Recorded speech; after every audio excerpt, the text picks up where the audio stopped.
Abram a Bíblia no livro dos Atos, capítulo 7. Começando no verso número 3.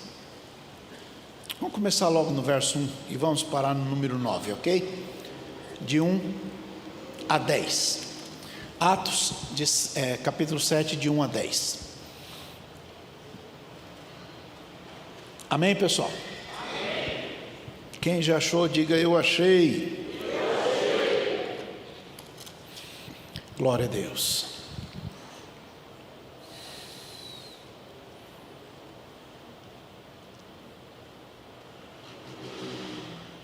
Cada vez que a gente ora por alguém que está indo, o coração do pastor rasga um pouco. Pesa mais um pouco. Vamos lá, gente. 1, 2, 3.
Glória a Deus. Podemos assentar.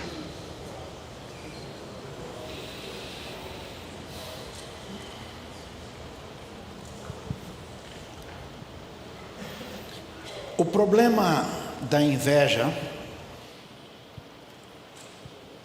não está restrito ou adstrito a pessoas pequenas que olham para pessoas, aspas, grandes. Especialmente porque pessoas que são contagiadas ou contaminadas pelo pecado da inveja não conseguem ver com clareza as coisas à sua volta, porque ficou cego pela ambição de ter aquilo que Deus deu para outro. E pela ambição de ter aquilo que Deus deu para outro, deixa de procurar as coisas que Deus reservou para ele próprio. Está claro? Está claro? Que sim, murcho, gente. Sim.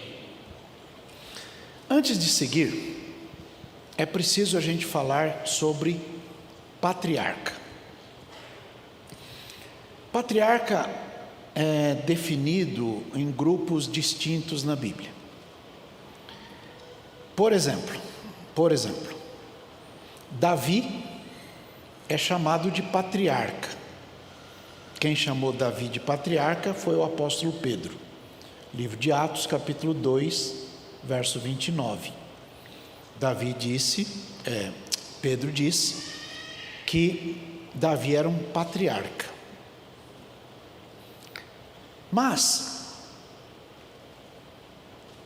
a gente precisa olhar isso com um pouco mais de atenção. Os israelitas são formados em 12 tribos, como se fosse aqui no nosso país, 12 estados. E esses 12 são originados de 12 filhos de Jacó. E Jacó, por sua vez, é filho de Isaac, que é filho de Abraão. Muito bem. Desta forma, então, patriarca é alguma coisa como um chefe de clã, um chefe de tribo, um chefe de família. Está claro aí? Sim ou não? Sim. Ok. Coletivamente, a Bíblia apresenta Abraão, Isaque e Jacó como os patriarcas de Israel. E eles têm um papel bastante importante, pelo menos em duas vertentes. A primeira delas é que esta linhagem foi escolhida para revelar a redenção.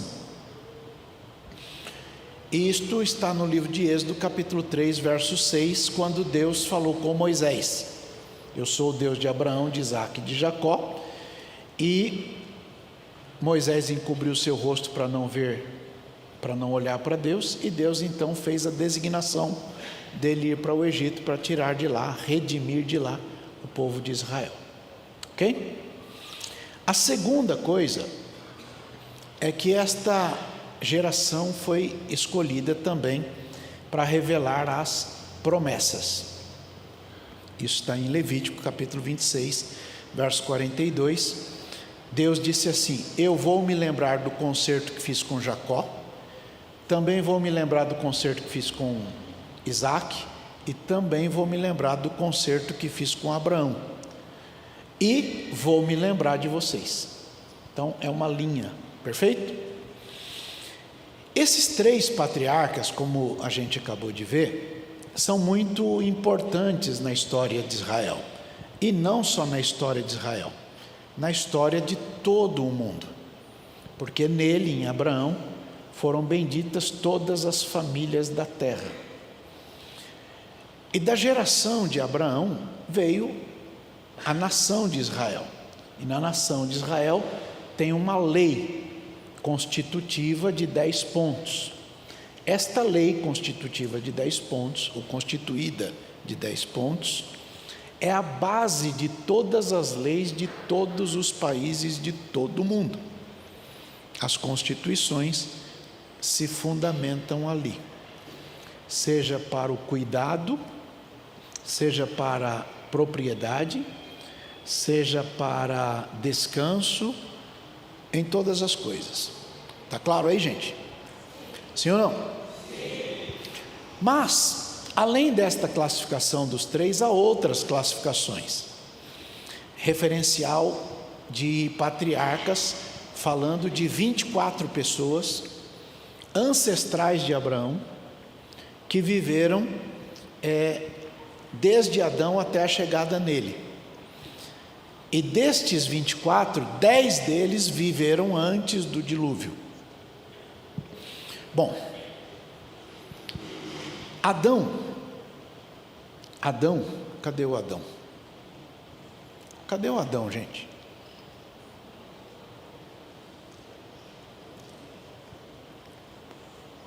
Alguém sabe do Adão? Adão viveu 930 anos. É bastante ou é pouco? Hã? Quem queria viver 930 anos aí? Eu queria. Nós dois então, irmã Jacira. Um filho de Adão chamado Sete viveu 912 anos. Um filho dele chamado Enos viveu 905 anos. Um filho dele chamado Cainã viveu 910 anos. Um filho de Cainã chamado Malaléu viveu 895 anos. O filho de Malaléu chamado Jarede viveu 962 anos. É a segunda pessoa que mais viveu. O filho de Jarede chamado Enoque, quando tinha 365 anos, Deus o tomou e ele foi para a eternidade sem morrer. O filho desse Enoque chamava-se Matusalém. Matusalém viveu 969 anos. Esse Matusalém gerou um homem chamado Lameque. Lameque viveu 777 anos. Esse Lameque gerou Noé. E Noé viveu 950 anos. E aí vai uma linha de sucessão. Mas eu quis colocar esses números para mostrar que Adão viveu para ver o nascimento do Lameque. O Adão viveu para ver até o nascimento do Lameque, que é o nono dessa lista. O Sete, filho de Adão, viveu depois da transladação do Enoque e morreu só um pouquinho de tempo antes do nascimento de Noé. O Noé viveu mais do que o Naor. Naor era o avô do Abraão. E quando o Noé morreu, o Abraão já tinha 60 anos.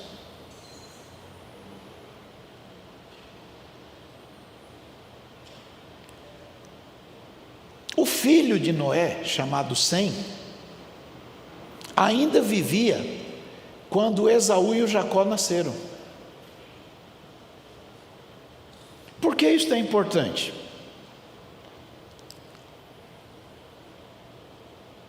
Porque mostra que a linhagem de sucessão dos patriarcas vinha passando de geração a geração os encontros com Deus e as experiências com Deus em família. A Bíblia nos mostra ainda os 12 filhos de Jacó, chamando-os de patriarcas. Quando Estevão fala isto que vocês leram no capítulo 7 do livro de Atos, o Estevão está apontando para os 12 filhos de Jacó, dizendo que eles são patriarcas. O Pedro chamou Davi de patriarca, mas não são nos mesmos moldes deste aqui. Está claro aí, gente? Sim ou não? Estes últimos 12, de que o diácono Estevão está falando no capítulo 7 de Atos, são aqueles que tiveram inveja do José. Bom, ter inveja é de alguma maneira arder de ódio, de raiva, porque o outro tem aquilo que você queria ter, ou aquilo que o outro tem incomoda você. E isso é tão complicado porque é uma espécie de excitação de uma mente doentia, uma mente doente, cega, a ponto de perseguir o outro por conta da raiva que tem, porque acha que não é justo ele ter aquilo que você gostaria de ter no lugar dele. Está claro aí? E aí nós temos que ter um cuidado. Muitas vezes vocês veem bons pregadores falando de Ana e de Penina. Quem já ouviu falar de Ana e de Penina? Quem se parece mais com você, a Ana ou a Penina?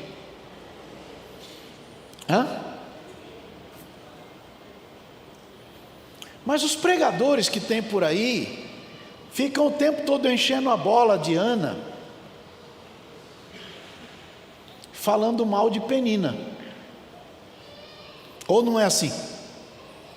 A Penina é a má e a Ana é boazinha.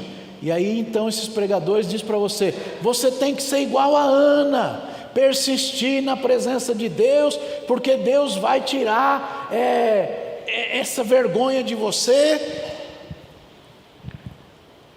Só que se você parar para pensar, você parece mais com a Penina do que com a Ana. Cada vez que você ostenta alguma coisa que Deus deu para você, e você ostenta dizendo eu tenho e você não tem, isso é comportamento de Penina. Quando você bota uma roupa linda, bonitona, com uns negócios assim, tudo, e aí você diz assim: também eu sou servo de Deus, e eu faço assim, e eu faço assado, e meu comportamento é esse, por isso Deus me dá, e você não tem, porque você não é igual a mim. Isso aí é coisa de Penina. Entenderam bem? Dói, não dói? A igreja precisa aprender que a ostentação de qualquer coisa gera no outro sentimentos que não precisariam serem gerados.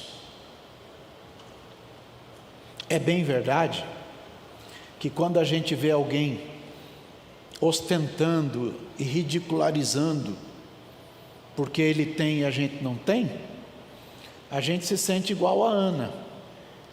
Mas quando a gente vem contar um testemunho soberbo, de nariz empinado, dizendo também eu paguei o preço para Deus me dar isso aqui, e você não pagou, você não tem, isso aí é coisa de Penina. Chacoalhe o colega e diga: entendeu, né, irmão? Olha como você é inteligente.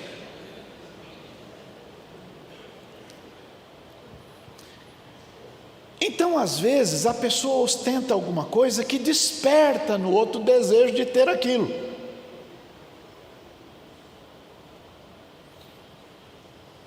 Às vezes a pessoa vai na casa da vizinha e tem uma geladeira cor de abóbora com listra verde. Ela vai em casa e fala para o marido: eu quero uma geladeira nova, cor de abóbora com listra verde. Aí o marido diz: mas você já tem uma. Ela disse: não, mas a vizinha tem, eu também quero. A inveja é um problema, porque ela motiva a rivalidade contenciosa, doentia, desnecessária.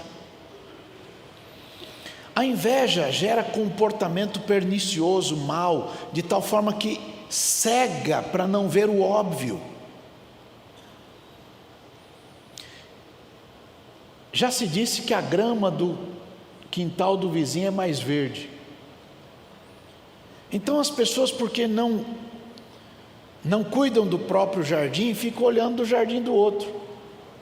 Olha bem para o colega e diga: quem cuida bem de jardim não corre atrás de borboleta. Fala bonitinho aí, vai lá.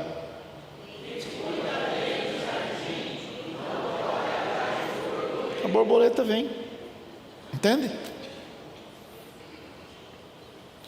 Se a gente cuida bem das coisas que Deus nos dá, a gente não precisa ficar de olho naquilo que Deus deu para o outro.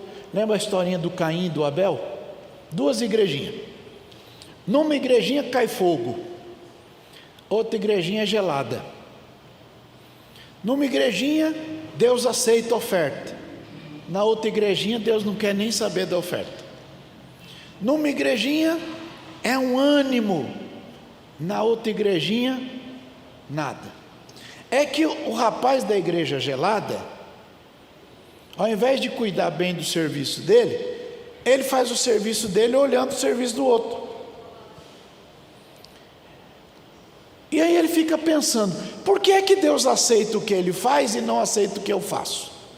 Eu tenho um potencial bom, eu sei fazer as coisas, eu trabalho direitinho, eu aprendi o ofício. Não é justo ele ter aquela igreja cheia de fogo e eu nessa igreja gelada. O que eu vou fazer?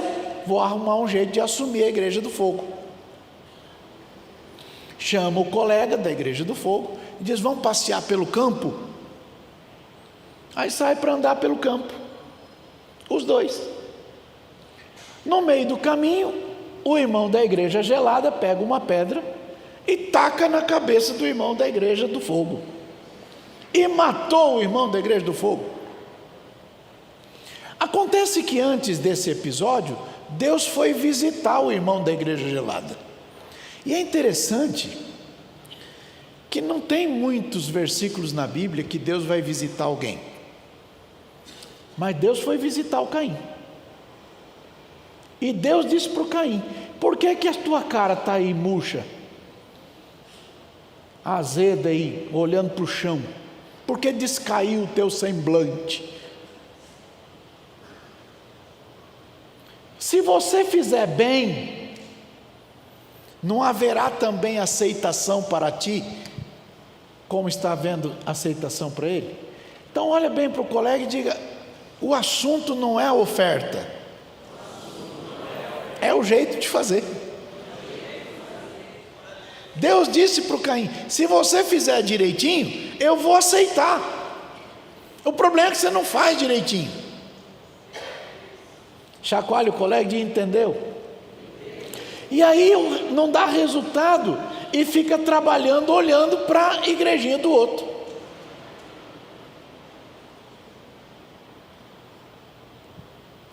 Quando tem oportunidade, joga pedra na cabeça do homem da igrejinha do fogo, para ver se assume o lugar dele. Olha bem para o colega e diz, entendeu? Um comportamento estranho, mas parece que não é tão estranho para muita gente. Então veja, a inveja, ela tem um componente de ficar procurando no outro aquilo que queria ter, mas que não dá conta de fazer. Se fizer bem, Deus vai aceitar. Abraça o vizinho aí e diga, essa é boa para você guardar. Se você fizer direitinho, Deus vai aceitar o que você faz. Entende? Você não precisa oferecer a mesma coisa que o Abel. Tem gente que acha que o assunto é oferecer igual, não é. Deus não chamou todo mundo robozinho, não. Quem inventou a oferta de cereal não foi Caim, foi Deus. Então o problema não era o que ele estava ofertando, mas era o coração com que ele estava ofertando. Abraça aí o colega e diga, se fizer direitinho, Deus vai aceitar. Não precisa dirigir o seu carro olhando para o carro do outro, vai bater.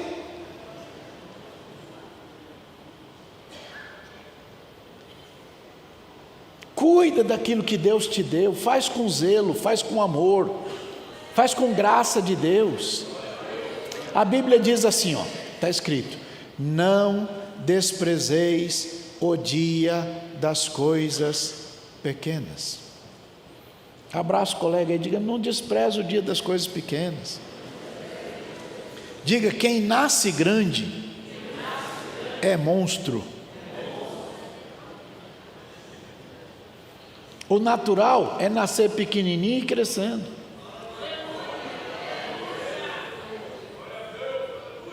Olhe para o colega e diga, olha como você é inteligente. Se você cuidar direitinho, Deus fará. A inveja não é só de alguém que não tem para aquele que tem. Às vezes ela é invertida, é daquele que já tem, com inveja do outro que não tem. Mas apesar de não ter, a graça de Deus está com ele. E aí ele fica com inveja. Lembra do Saul? Saul era o rei. Quem era rei? Era o Saul ou era o Davi? Quem era o rei, gente? E quem tinha inveja? O Saul era o rei, mas era o Saul que tinha inveja, não era o Davi. Davi nunca teve inveja do Saul. Saul tinha inveja de Davi. E há muita gente assim, que apesar de já ter um montão de coisa, ainda trabalha de olho naquilo que Deus deu para o outro. Isso não é uma boa ideia. Entende? O senso comum imagina que a presença de Deus com alguém só é revelada quando está tudo bem. Mas não é verdade. Nos dias maus, nos dias de dificuldades, ou quando um invejoso age com deslealdade, com maldade, não significa que Deus não está junto. Sansão, por exemplo, era um homem forte. Ele rasgou um leão como se rasga um cabrito, com a mão. Ele caçou 300 raposas. Quem é do interior aí já fez caça? É fácil ou é difícil caçar? Quem já caçou raposa aí? O senhor já caçou raposa? É fácil? O Sansão caçou 300. Amarrou uma na outra, botou fogo nelas e soltou elas na lavoura dos filisteus, queimou tudo. Um dia, ele estava dentro de uma cidade e a turma começou a cercar a cidade. O Sansão foi lá na porta da cidade e arrancou a porta com os batentes e tudo, botou nas costas. Porta de cidade, gente. E saiu carregando aquilo lá para a montanha. Então quem olha isso diz: Deus está com ele. Juízes capítulo 13, verso 24, está escrito assim: que o menino cresceu e o Senhor o abençoou. Então ele está todo empolgado, porque Deus está abençoando ele. O menino cresceu, Deus o abençoou. E aí ele vai forte, né, achando: Deus está comigo. Só que o Sansão negligenciou a santidade. E no momento que o Sansão negligenciou a santidade, teve problemas graves, a ponto de no capítulo 16, eu acho que é verso 20 de Juízes, vê lá, leia lá bem alto.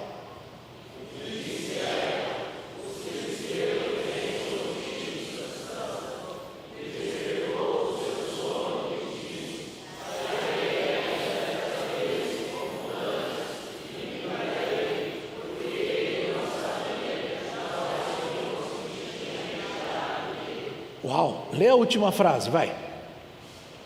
Porque ele não sabia? Lê de novo.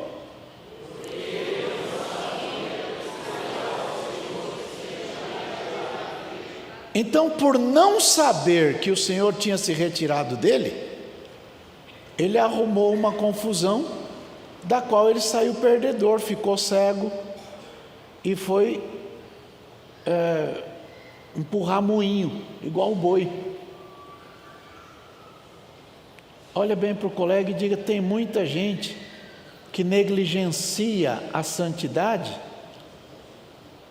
porque Deus o abençoou, e ele vai vivendo de qualquer jeito, e arruma alguns enfrentamentos que vão trazer muito problema. E faz isto porque esqueceu que a negligência da santidade faz que o Senhor se retire. Abraça o vizinho aí e diga: toma cuidado, irmão.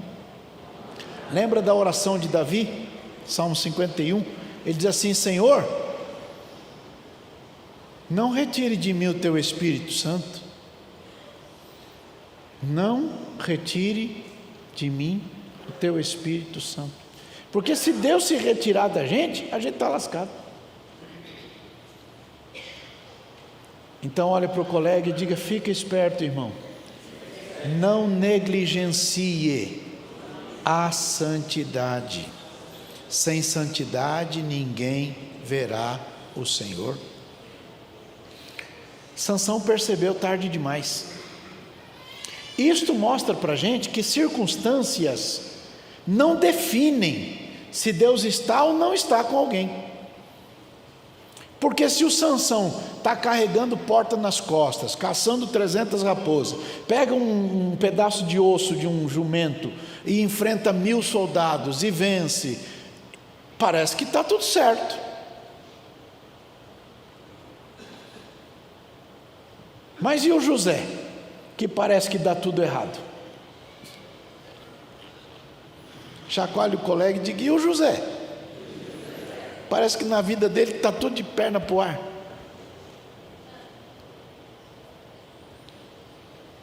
Então, quando chegam os problemas da vida, as lutas da vida, não é porque o Senhor está aborrecido, ou porque Deus está querendo castigar. Tem um hino antigo, muito antigo, mas tão antigo assim, da época do pastor Davi. Ele diz assim: nas lutas e nas provas a igreja segue caminhando, segue caminhando, segue caminhando. Aí ele entra e diz assim: oh glória, aleluia, a igreja segue caminhando, segue caminhando, segue caminhando. Aí ele diz assim: Jesus vem em breve buscar sua igreja querida, segue caminhando, segue caminhando, segue caminhando. Depois ele diz: Jesus falou aos servos: orai e vigiai, segue caminhando, segue caminhando, segue caminhando. Depois ele diz assim: e tu, meu amigo, vem já e aceita Cristo, segue caminhando, segue caminhando, segue caminhando. Olha aí para o colega e diga: segue caminhando, irmão. Jesus nunca disse quem pregar bonito será salvo. Jesus nunca disse quem profetizar será salvo. Jesus nunca disse quem virar missionário será salvo. Jesus nunca disse quem pastorear decentemente será salvo. Jesus nunca disse quem tocar direitinho será salvo. Jesus disse: aquele que perseverar até o fim será salvo. Chacoalha aí o colega e diga: entendeu, irmão? O segredo é perseverar. O inimigo luta o tempo todo para te afastar de Jesus. Segue caminhando. Diga aí bem alto: segue caminhando. Quando José estava naquele buraco que os irmãos dele jogaram ele,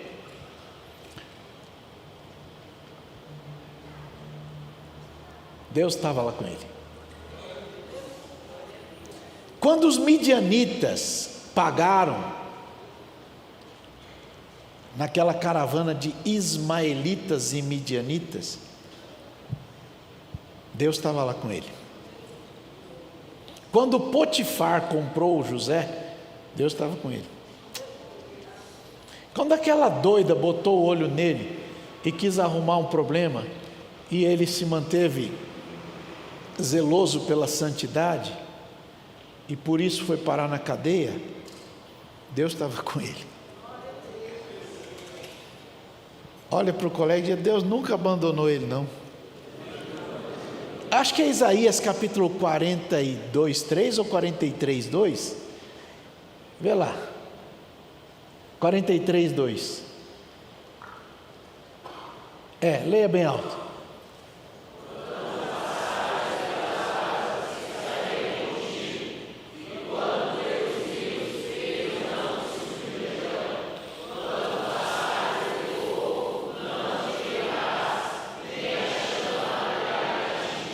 Diga aí, má notícia.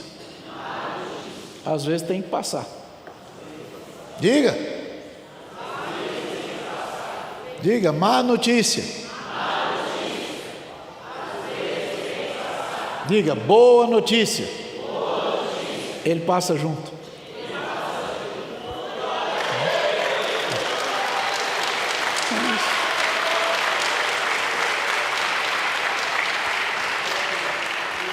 Salmo 23. Diga aí, o Senhor é o meu pastor, nada me faltará. Deitar-me faz em verdes pastos, guia-me mansamente a águas tranquilas, refrigera a minha alma, guia-me pelas veredas da justiça por amor do seu nome. Diga. Agora leia o verso 4.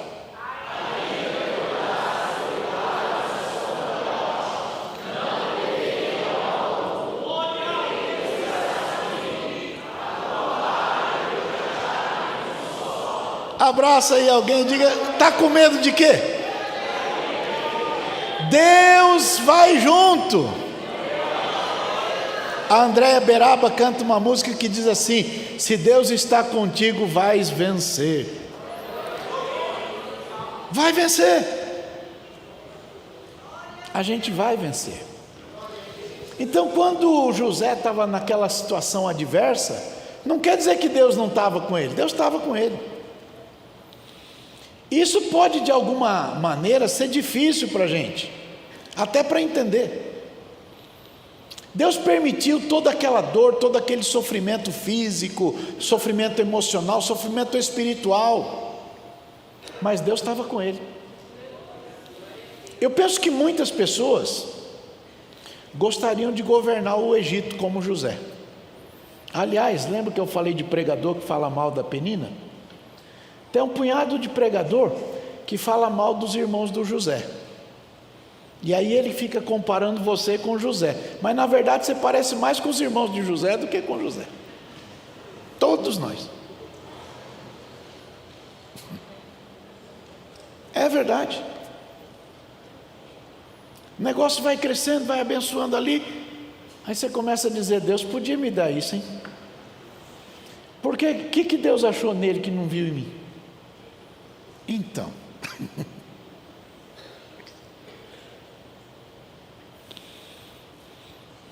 muita gente gostaria de governar o Egito, mas jamais gostariam de ter passado aquilo que o José passou. Ocorre que muito tempo, ou por muito tempo, a verdade da presença de Deus passa desapercebida. E passa desapercebida aos olhos das pessoas e às vezes até dos nossos próprios.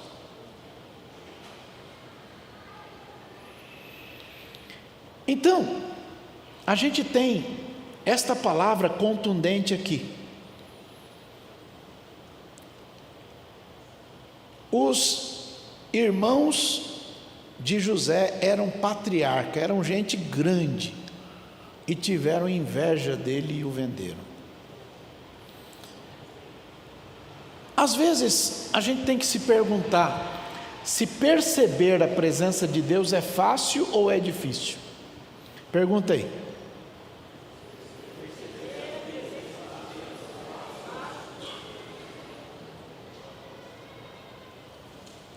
Tem um hino que o presidente da nossa convenção nacional gosta muito.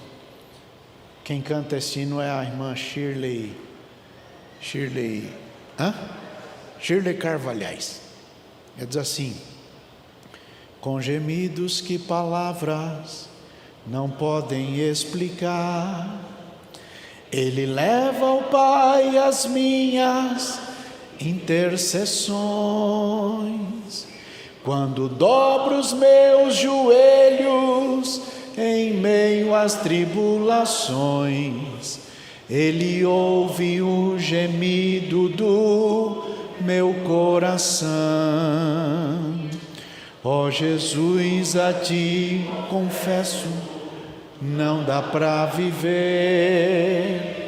sem sentir a tua presença no meu ser. Sou eterno dependente, um ser humano tão carente. Estou de novo aqui e quero teu poder. Cante forte.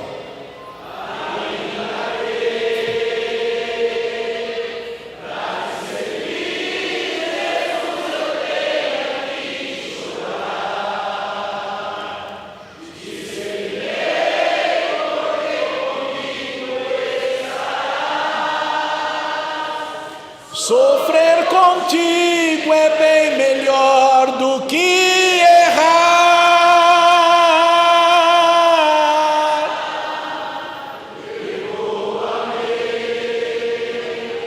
porque às vezes não consigo nem falar.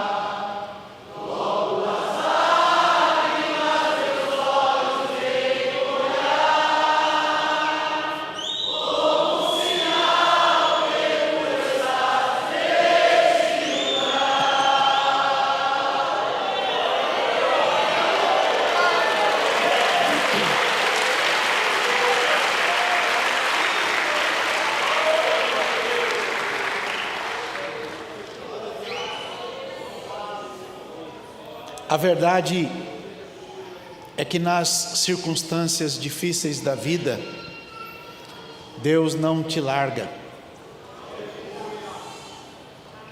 Deus continuou respaldando a vida de José nos bastidores, sem alardes, para preservar José, para que José cumprisse o propósito que Deus tinha delineado para ele. O Espírito Santo deixou esse versículo para a gente, dizendo que apesar de toda a humilhação, de toda a escravidão, de toda a injúria, de toda a calúnia, de toda a traição, Deus trabalhava e conduzia José nos momentos mais difíceis, para que ele pudesse cuidar de toda aquela linha patriarcal. Quem cuidou da preservação dos 12 filhos de Jacó foi esse José aí. Qual José? Aquele que os 12 fizeram mal para ele. Mas os 12 fizeram mal para ele, ele cuidou dos 12? É, exatamente isso. Olha bem para o colega e diga: o coração de um pastor tem que ser assim. Não é igual aquele hino, não é hino não. Aquela musiquinha que diz assim: quem te viu passar na prova e não te ajudou, quando vê você na bênção vai se arrepender. Vai ficar lá na plateia e você vai estar lá no palco. Vai ficar olhando para você, como é que é? Vai olhar e ver Jesus brilhando em você. Isso aí não é hino nem aqui nem na China.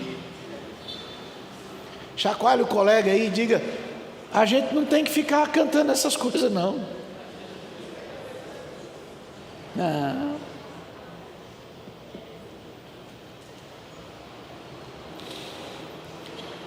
O José disse para os irmãos dele: não fiquem preocupados não, Deus me mandou na frente de vocês para cuidar de vocês. Está escrito aí, Deus mandou eu na frente de vocês para cuidar de vocês, tanto de vocês quanto dos seus meninos, da sua linhagem, que vem depois de vocês. Se a circunstância não determina se Deus está ou não está com alguém, todo crente deveria se perguntar: então, se Deus está ou não com ele, uai. Uma pessoa pode estar passando por um problema grave, grande, difícil, e Deus do lado dele, quietinho, às vezes sem responder. Você já passou uma fase que parece que Deus fala com todo mundo e não fala com você? Aí está um culto fervoroso, cheio de Deus, né? Aí vem aquele profeta marchando assim, tem uns que vêm com as espadas assim, os negócios, não. Aí chega bem na tua frente, fala com o vizinho. Ô luta! Mas quando Deus não fala, você tem que se sustentar daquilo que Ele já falou. Lembra do Isaac? Isaac fura um poço, a turma vai lá e diz: essa água é nossa. Tomou o poço dele. Ele saiu dali e furou outro poço. A turma foi lá e tomou o outro poço. Essa água é nossa. Saiu dali e furou outro poço. A água é nossa. Sabe quantas vezes Deus falou com Isaac enquanto ele está furando o poço e a turma está tomando o poço dele? Sabe quantas? Nenhuma. Deus não falou com ele não. Mas quando ele furou o último poço, a turma foi lá e disse: vamos virar amiguinho, porque parece que tudo que você faz dá certo. Deus está com você, então vamos virar amiguinho. Porque olha para o colega e escolha ficar amiguinho de gente abençoada. Se tudo que você faz dá certo, vamos virar amiguinho. Aí ele deu o nome de Reobote para o poço lá. Depois que ele deu o nome de Reobote, o Senhor veio conversar com ele. Enquanto ele estava na luta, Deus não falou com ele. Do que ele vivia, do que Deus já tinha falado. Fecha esse olho bonitão aí e lembra de alguma promessa antiga que Deus já fez para você. É uma promessa antiga, esperada, desejada, está chegando uma novidade na tua vida. Lembra de uma promessa antiga? E se você está no meio de um fogo cruzado, a luta apertou, a situação está difícil e parece que Deus não está falando, lembra do que Ele já falou. Lembra do que Ele já falou.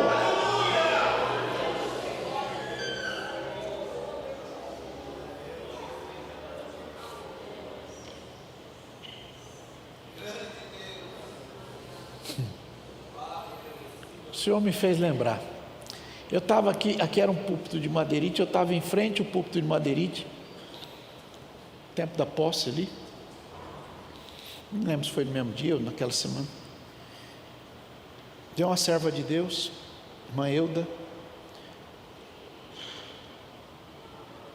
junto com a irmã Firmina, as duas conversam ali, a irmã Euda chorou muito. Aí dizia assim para a irmã Firmina: é ele que eu vi, é ele que Deus me mostrou. E a irmã Firmina: mas o que é, Euda? E ela diz assim: Deus me mostrou um pastor bem gordão, que vinha para cuidar de nós aqui. Na época eu era gordão mesmo. Mas daqui a pouco aquela mulher foi tomada por Deus e disse assim: não tema, servo meu, a quem ungi. Eu colocarei do teu lado homens fiéis e vou prosperar o trabalho. Faz 24 anos. Olha bem para o colega aí e diga: lembra do que Deus falou. Chacoalha aí o colega e diga: lembra do que Deus falou. Deus não vai esquecer o que falou. Ele não é filho do homem para esquecer do que fala. Ele é maravilhoso.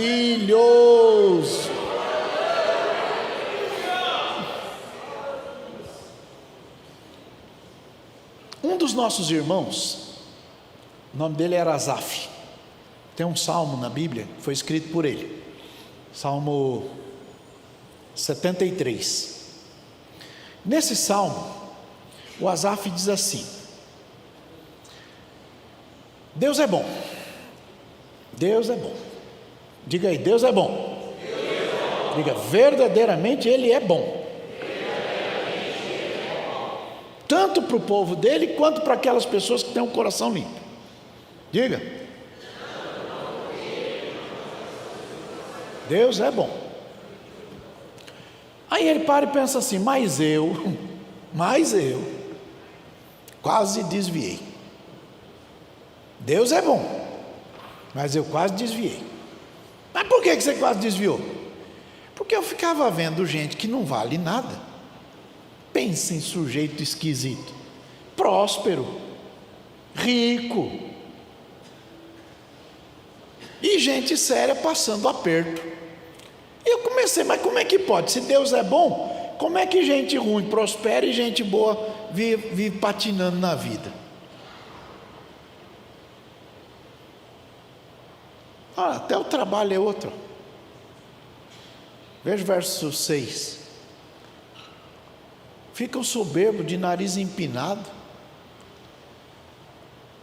tem a violência como seu adorno, pisa na cabeça dos outros, maltrata todo mundo, não tem misericórdia de ninguém, olhos inchados de gordura, ficam imaginando um monte de coisa no coração, são corrompidos, tratam com malícia de oprimir os outros, falam com arrogância, erguem a boca contra o céu e falam o que não deve. Até o povo dele volta e fica espremendo o copo pouquinho que tem no outro. E aí ficam dizendo: Deus não sabe nada mesmo, Deus tem outras coisas para cuidar, disso aqui deixa que eu cuido. Gente assim. E aí o Asaf está quase que desviado.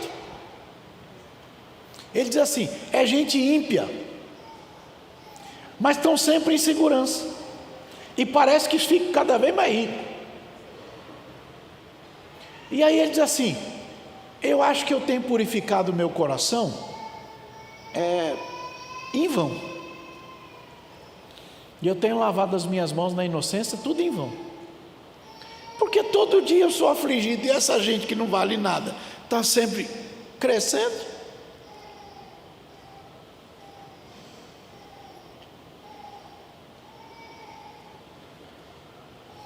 Se eu continuar assim, eu vou ofender a geração dos teus filhos. Leia lá.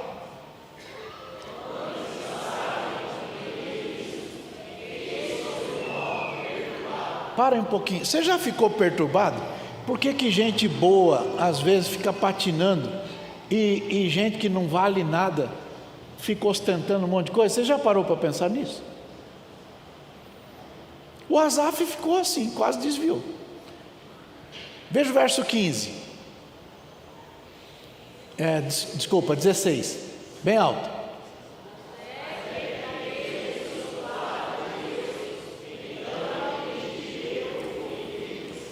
Tá. Verso 16.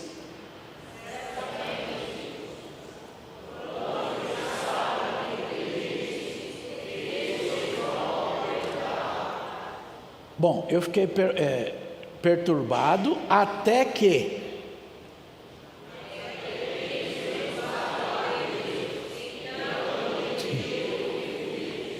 então a gente fica perturbado com essas coisas até entrar no santuário de Deus.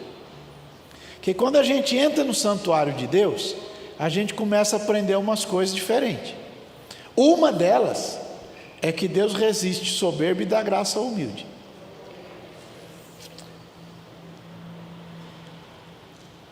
Deus colocou essa gente em lugares escorregadios e os lança à destruição. Caem na desolação como em um momento. Ficam totalmente consumidos de terrores. Vive com medo o tempo todo. Como faz com um sonho o que acorda, assim o Senhor, quando acordar, desprezará a aparência dessa gente. Assim o meu coração já ficou com o coração azedo de ver gente que não vale nada pisando na cabeça dos outros que são justas, gente direito, gente honesto, gente certa, e gente que não vale nada pisando no pescoço deles? Você já ficou com o coração azedo com isso? Por causa da injustiça? E aí o coração azedou, o rim começou a ficar com problema. Quem já teve cólica de rim aí? É bom ou é ruim? Olha lá agora. Assim eu me embruteci, fiquei bruto, não sabia nada. Verso 23. Mas agora eu estou de contínuo com o Senhor, e o Senhor me segurou pela tua mão direita. O Senhor vai me guiar com o teu, e tu me receberás em glória. Diga bem alto isso aí, ó.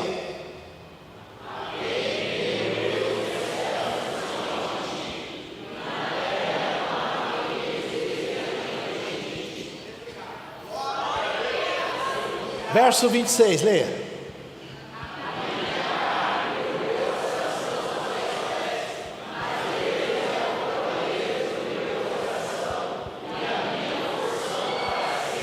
Próximo.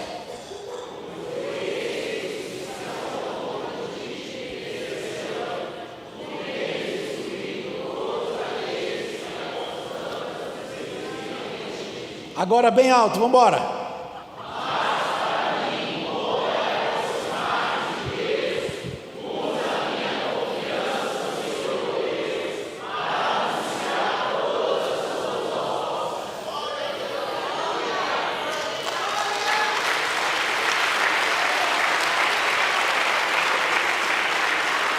Estava em casa escrevendo e o Senhor me dirigiu colocar esse salmo aí, para dizer que às vezes a gente fica pensando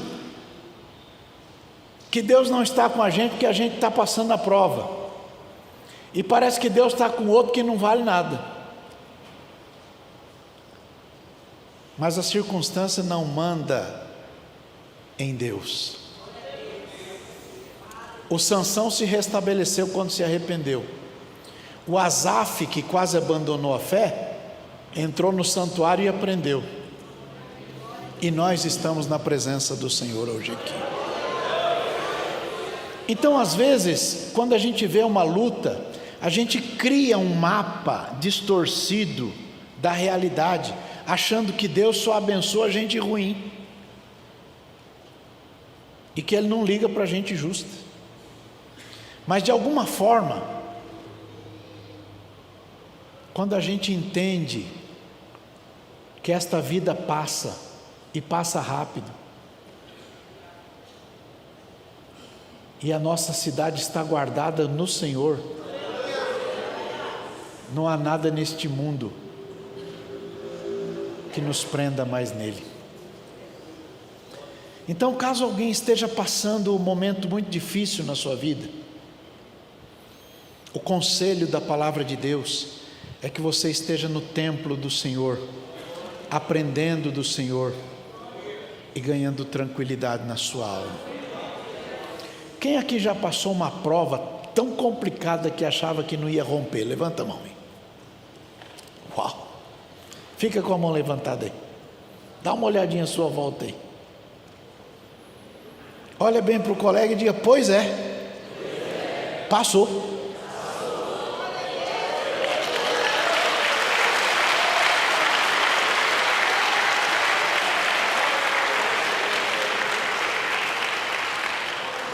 Não tente entender tudo com os olhos naturais, dedique-se a falar com Deus, a entender que Ele não vai deixar você sozinho.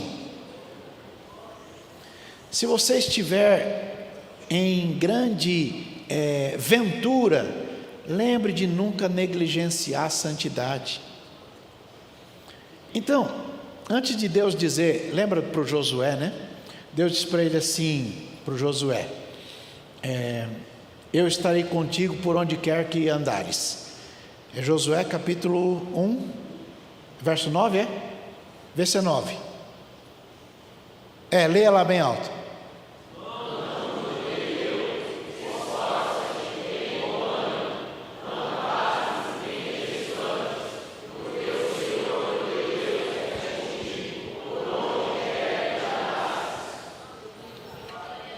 Por que Deus disse para ele que Deus era com ele? Só que antes de dizer que Deus era com ele, Deus ensinou ele a não desviar dele. Veja o verso 7.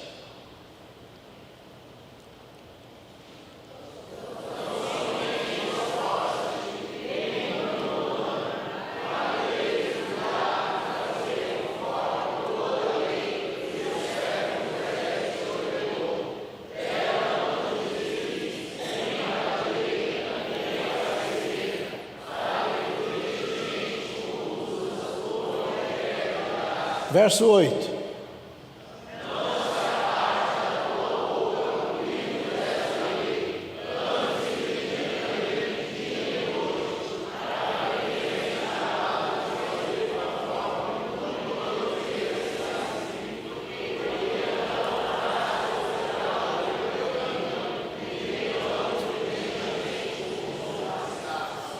Se você fizer isso, eu vou estar com você todos os dias, por onde quer que você for. Nós somos servos de Deus, e tudo que a gente faz, irmãos, deve ser para a glória de Deus. Primeira carta aos Coríntios, capítulo 10, verso 31, diz assim: portanto, quer comais, quer bebais, ou façais qualquer outra coisa, faça tudo para a glória de Deus. Olha para o colega e diga: tradução. Nos detalhes da vida, faça para a glória de Deus. Vai arrumar uma roupa no armário? Pensa, diz assim: essa roupa vai glorificar a Deus ou vai estimular coisas que não deve? Na hora de comer, essa comida aqui vai glorificar a Deus ou vai deixar alguém de cabelo em pé? A Bíblia diz assim: se o teu irmão se escandaliza porque você come tal comida, come perto dele não. Não está escrito? Olha para o colega e diga: faça tudo para a glória de Deus. O culto começa em casa, na hora de se arrumar, né? Deus vê além das coisas exteriores, e Ele vai lá nas motivações do coração. Apocalipse capítulo 3, verso 15, está escrito assim, que Deus sabe das obras das pessoas, e sabe quem é frio, quem é quente, quem é morno. Deus sabe. E Ele é contrário aos orgulhosos, e é bondoso com os humildes. Ele disse assim: se o meu povo que se chama pelo meu nome se humilhar e se converter, se humilhar e orar e se converter dos seus maus caminhos, eu vou ouvir, vou perdoar e vou sarar a sua terra. Então, a gente precisa lembrar que tudo que a gente faça deve ser para a glória de Deus, seja na circunstância difícil, seja na circunstância onde tem abundância. A deficiência na fé é que causa o problema. Se você ler, por exemplo, primeira carta aos Coríntios capítulo 10, que é esse texto que a gente acabou de abrir, ele vai mostrar ali que Israel fez 5 coisas no deserto muito complicadas, e porque fizeram isso, a maior parte deles ficaram lá. Cobiça, idolatria, prostituição, tentação de Cristo e murmuração. São coisas que a gente não pode deixar acompanhar a gente. Então, 1 Coríntios capítulo 10, verso 12, vai lá. Lê bem alto.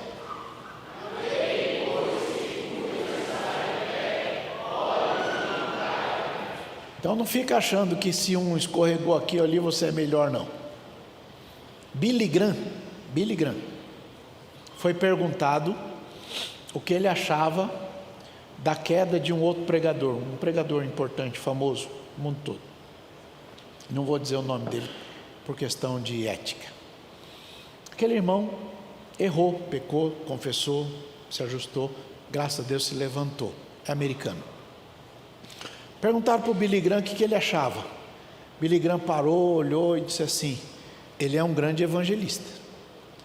Se aconteceu com ele, eu preciso botar minha barba de molho. Olha para o colega e diga que isso é uma lição boa. Ao invés de apontar o dedo para alguém, peça misericórdia para Deus te manter em pé. Aquele que está em pé, cuida para não cair. Não avalie a presença de Deus pelas circunstâncias. Tome cuidado para não abrir a boca em murmuração. Na primeira carta ao Timóteo, capítulo 6, verso 7, diz que a gente não trouxe nada para esse mundo e a gente não vai poder levar nada dele. E se a gente tiver suficiência, tendo porém sustento e com o que se cobrir, fica satisfeito, fica contente. Mas os que querem ser ricos, e parece que está à moda agora, né? Tem um grupo por aí ensinando a turma a imitar o Nimrod, falando em nome de Deus. Não, Deus achou que o Nimrod era o cara, construiu uma torre lá e Deus desceu, o B.O. era grande. E aí, irmão, Nimrod é a primeira figura do anticristo, cuidado. Nimrod afrontou a Deus dizendo assim: vem aqui, o senhor destruiu o mundo desse jeito, pois agora a gente vai fazer uma torre bem grandona, quero ver o senhor destruir de novo. Deus falou: bobinho. Cuidado. Lembrem-se que o mundo passa, e a concupiscência do mundo passa junto com o mundo, mas aquele que faz a vontade de Deus permanece para sempre. Lembre que o Espírito Santo ensinou: sejam os vossos costumes sem avareza, contente-se com aquilo que Deus lhe deu, porque Ele disse: não te deixarei, nem te desampararei. Vai lá, Hebreus. Essa turma da TV está bem, hein? Não, peraí. Eu penso que ele já bota lá, ué. Lê bem alto. Lê.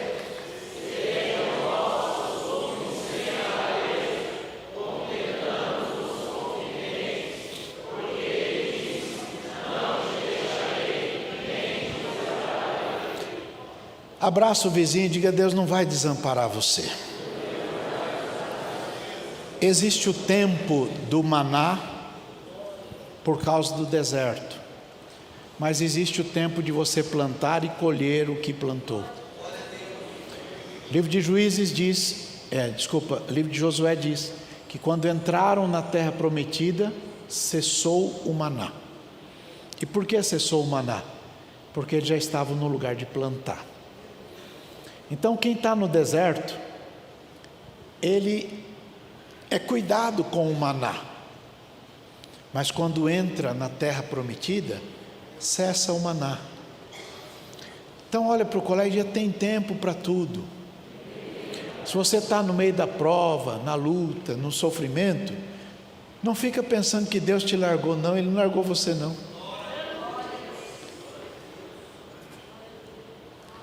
Tem um hino na harpa que eu acho que todo crente deveria cantar de joelho todo dia. Eu já falei isso para o ministério aqui.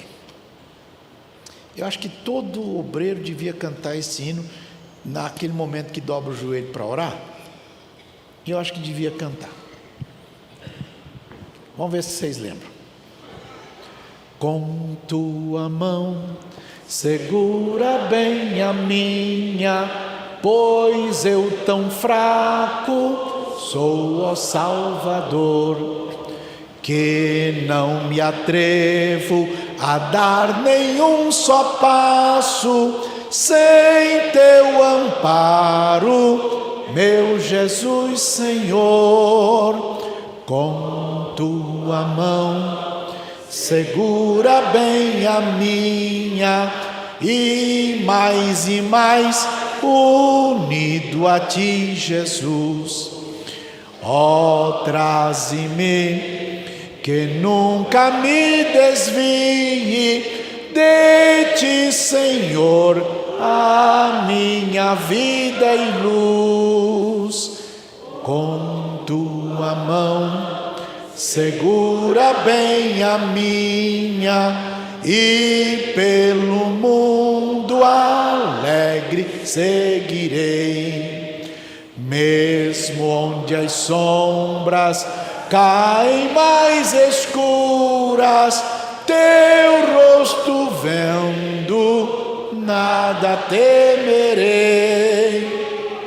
E se chegar à beira deste rio que tu por mim quiseste atravessar, com tua mão segura bem a minha, e sobre a morte eu hei de triunfar quando voltares estes céus rompendo. Segura bem a minha mão, Senhor, e meu Jesus, ó, leva-me contigo para onde eu goze teu eterno amor.